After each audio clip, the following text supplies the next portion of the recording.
choisissez bien les hommes avec qui vous faites des enfants, s'il vous plaît. Que mon expérience de vie vous serve de leçon. Je vous dis ça, il est 1h du matin. Je vous parle de ça, pourquoi? Parce que j'ai un ras-le-bol. Une décision que j'ai prise il y a de cela quelques années, je la regrette. Je maudis tous les jours le jour où j'ai rencontré mon chemin a croisé le chemin de cet homme-là. Pour ceux qui ont suivi la petite histoire, je vous ai raconté mon témoignage, mais aujourd'hui, je vais vous donner des détails parce que je suis fatiguée. En fait, il y a des hommes, vous êtes possédés, vous êtes des maudits. Quand on dit maudit, ça veut dire que la femme qui vous a accouché, c'est pas une femme normale en fait. C'est des femmes qui sont allées faire les fétiches, les marabouts, et puis les démons ont possédé leur ventre et vous êtes sortis enfant moitié démon, moitié humain. Pour ceux qui n'ont pas suivi et tout, j'ai expliqué que quand j'avais 18 ans, par là, j'avais fugué de chez ma mère et que je suis allée m'installer dans une autre ville. Et dans cette ville-là, j'ai rencontré un gars, d'accord? On va l'appeler X. Et X, c'est un Gabonais. Donc, il faut savoir que j'ai pas fait énormément de temps avec X, d'accord?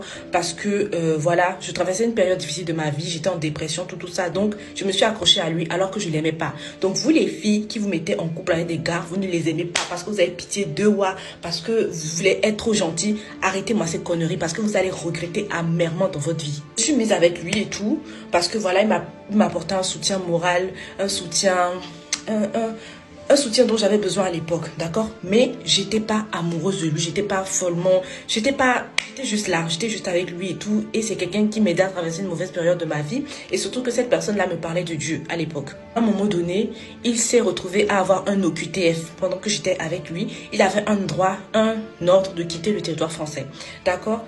Moi, je vous expliquais qu'à l'époque, mes parents ne me laissaient pas sortir. Je connaissais rien de la vie. J'étais naïve, bête, conne, d'accord?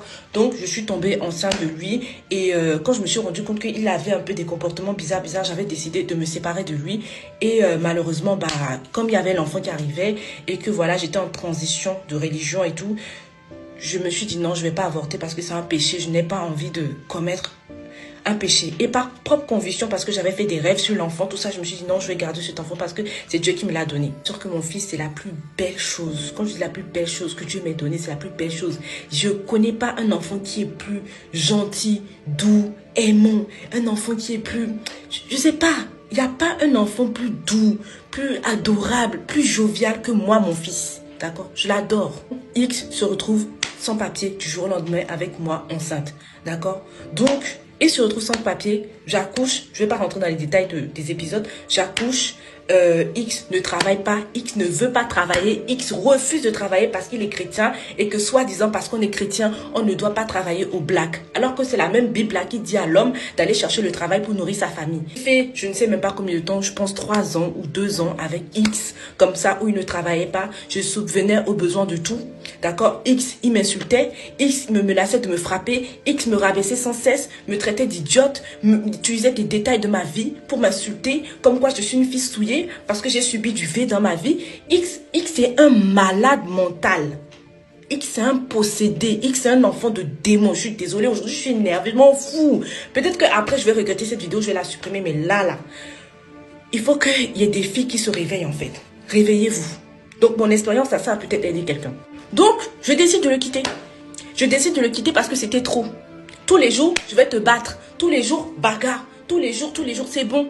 Moi, je ne suis pas née pour souffrir. J'avais quel âge à l'époque encore? J'avais même pas 21 ans, même pas 20 ans, je sais plus.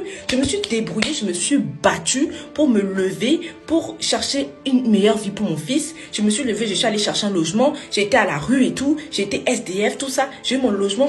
Basta, j'ai refait ma vie. Il faut savoir que quand j'ai décidé de quitter X, il n'a pas accepté facilement. C'était que le gars, c'était l'harcèlement sur l'harcèlement. Même quand j'avais rencontré mon mari au début, X était en mode oui, reviens, c'est pas grave, même si tu as un autre homme. Je ne savais même pas que quand tu quittais le territoire français, il fallait le déclarer à la CAF, il fallait dire à la CAF que oui, je sors plus de 3 mois et que quand tu sortais plus de 3 mois du territoire français, on te coupait tes allocations.